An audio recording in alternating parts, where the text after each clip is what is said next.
Hello friends, welcome back to our channel. இன்றைக்கி நம்ம எங்கே இருக்கோன்னா சிசல்ஸில் நவசக்தி விநாயகர் ஆலயத்தில் இருக்கோம். இன்றைக்கி நவசக்தி விநாயகர் ஆலயத்தில் என்ன விசேஷம்னா சங்கடகரா சதுர்த்தி அப்படின்னு நவசக்தி விநாயகருக்கு ரொம்ப கிராண்டாக ஃபங்க்ஷன் நடக்கும். அதை பற்றி நம்ம ஃபுல்லாக தெரிஞ்சுக்கிறோம். நம்ம இன்றைக்கி நம்ம ஆலயத்தில் உள்ள குருக்கலையாட்ட அதை பற்றி நம்ம ஃபுல்லாக கேட்டு தெரிஞ்சுக்கலாம். வாங்க, சங்கடகர சதுர்த்தினா என்ன, எப்படி பண்ணுறாங்க என்னன்னு நம்ம ஆலயத்தில் உள்ள ஐயாட்ட கேட்டு தெரிஞ்சுக்கலாம். ஐயா, சங்கடகர சதுர்த்தினா என்னன்னு எங்களுக்கு கொஞ்சம் விரிவாக்கமாக சொல்லுங்கள்.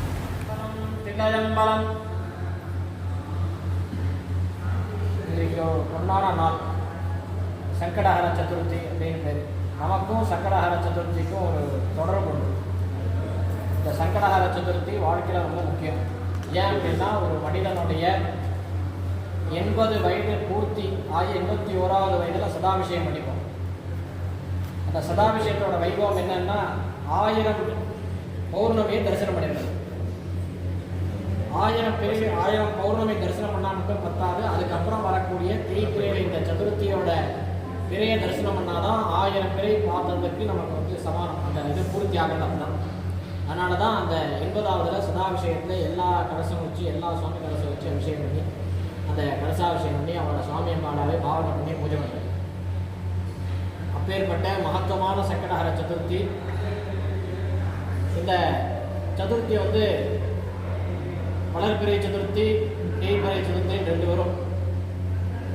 ஏன் தேய்பிறை சதுர்த்தி ரொம்ப விசேஷமாக சொல்கிறதுனா, இந்த தேய்பிறையில் வர சங்கடஹர சதுர்த்தி நம்ம விநாயகர் பெருமான் என்ன கேட்டாலும் இந்த கலியுகத்தில் நமக்கு உடனே நமக்கு என்ன கேட்டாலும் கொடுக்க வல்ல தெய்வம் மகாகணபதி. அதை விட்டால் சண்டிகா பரமேஸ்வரி, துர்கா. இவங்க 2 பேரும் நம்ம என்ன கேட்டாலும் உடனே கொடுக்கக்கூடிய ஒரு வாரி வள்ளலாக இருக்கக்கூடிய தெய்வங்கள். அப்பேற்பட்ட இந்த சங்கடஹர சதுர்த்தி புண்ணிய நாளில் நம்ம எல்லாரும் சேர்ந்து வழிபடணும் அப்படின்னு. ஏன் அப்படின்னா, நம்ம பூஜை ரூம்லேயோ, நம்ம வீட்லேயோ, நம்ம ஆஃபீஸ்லேயோ, எங்கேயாவது நம்ம ஒரு பூஜை ரூம்லேயோ, சாமி படத்துலையோ வேண்டுறப்போ நமக்கு வேண்டிப்போம். நமக்கு என்ன வேண்டிப்போம்? கலையாத கல்வி, குறையாத வயது, கபடுவாராத நட்பு, கன்றாத உளமை, குன்றாத அப்படின்னு 16 செல்வங்களை வேண்டிப்போம். இதெல்லாம் நமக்காக நம்ம வேண்டிக்கிறது. கோயிலில் நம்ம எதுக்கு இந்த கோயிலுக்கு வரோம் அப்படின்னா, நம்ம வெளியில் எவ்வளோ வேலைகள், எவ்வளோ பிரச்சனைகள்லாம் அதெல்லாம் மறந்து நம்மளுடைய மன நிம்மதி பெறறதுக்காகவும், நம்மளுடைய மனசை எப்பவும் சுத்தமாக வச்சுக்கணும் அப்படிங்கிறதுக்காகவும் தான் இந்த கோயிலில் வருது. கோயிலில் நம்ம சாமியை கும்பிட்டு தரிசனம் பண்ணி, கோயிலை பிரதட்சணம் பண்ணி, நமஸ்காரம் பண்ணி 2 நிமிஷம் உட்காரதுனால நம்ம மனசு ரொம்ப அமைதியாக ஒருநிலை பாட்டோடு இருக்கும்.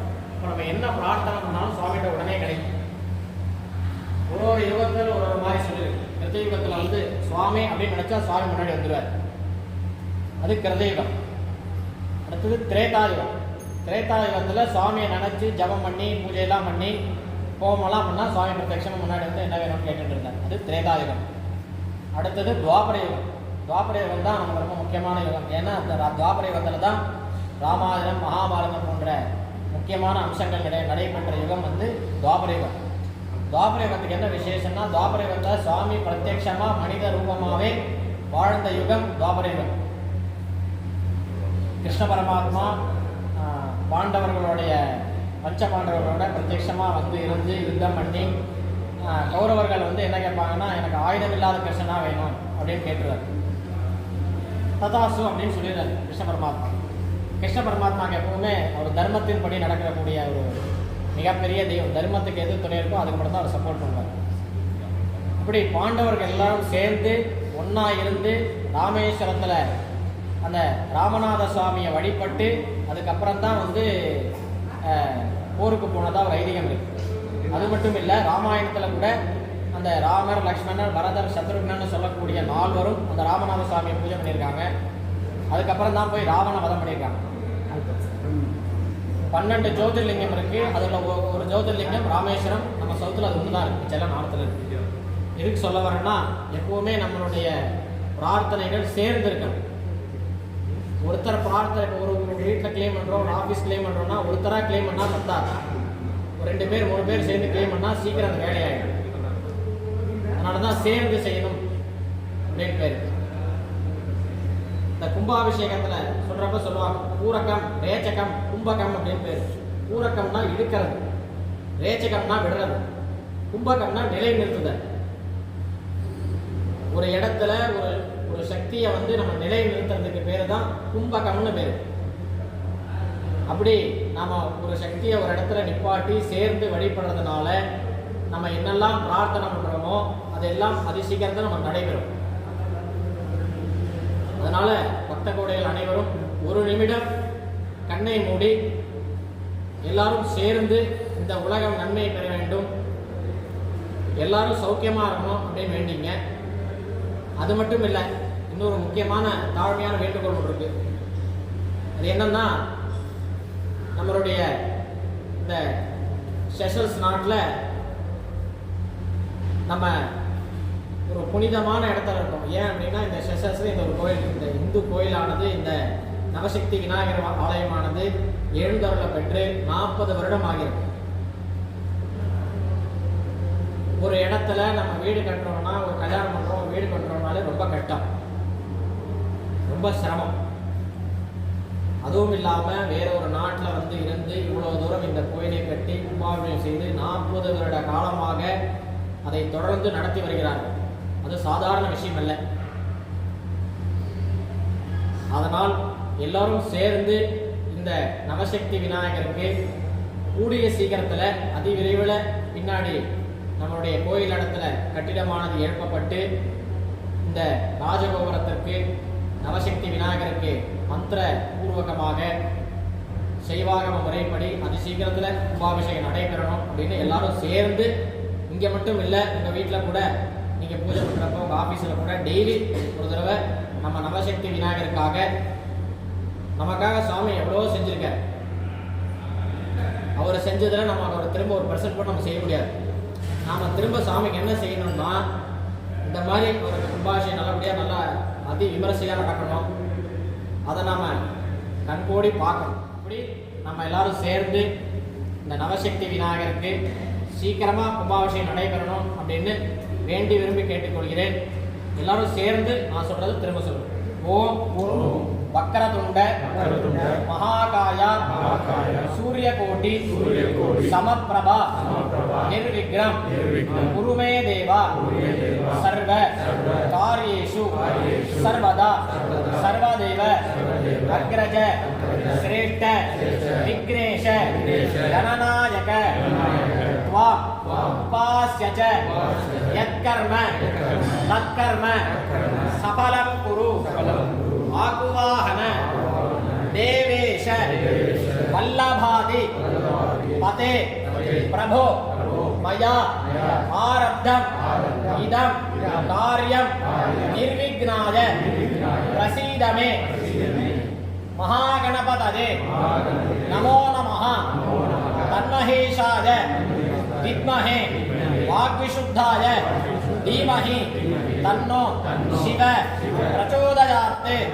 गणाम्बिकायै विद्महे महातपायै धीमहि तन्नो गौरी प्रचोदयात् तत्पुरुषाय विद्महे वक्रतुण्डाय धीमहि तन्नो दन्ती प्रचोदयात् कार्तिकेयाय विद्महे शक्तिहस्ताय धीमहि तन्न स्कंद प्रचोदयात् सकल देवताभ्यो नमो नमः. எல்லாரும் டெய்லி உங்களுடைய வீட்லேயோ உங்களுடைய ஆஃபீஸ்லையோ உங்களுக்கு எப்போ நேரம் இருக்கோ டெய்லி ஒரு தடவையாவது நம்மளுடைய இந்த கோவிலுக்கு கூடிய சீக்கிரத்தில் நல்ல விமரிசையான முறையில் இந்த நவசக்தி விநாயகருக்கு நல்லபடியாக கும்பாபிஷேகம் நடைபெறணும் அப்படின்னு கோயில் சார்பாகவும் கமிட்டியின் சார்பாகவும் மிக தாழ்வுடன் கேட்டுக்கொள்கிறேன்.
महाराजाय पृथक्कसाहिने नमो वयं वैः श्रवणाय कुर्मगे तमेकामार्गमगमाजमह्यं कामेश्वरो वैः श्रवणो ददातु कुबेराय वै श्रवणाय महाराजाय नमः अस्मिन् सङ्कटहर चतुर्थी पुण्यवेलायाम् अस्मिन् सायरक्षसमये नवशक्ति विघ्नेश्वरमूर्तेः यागशालात् मूलालय प्रवेशका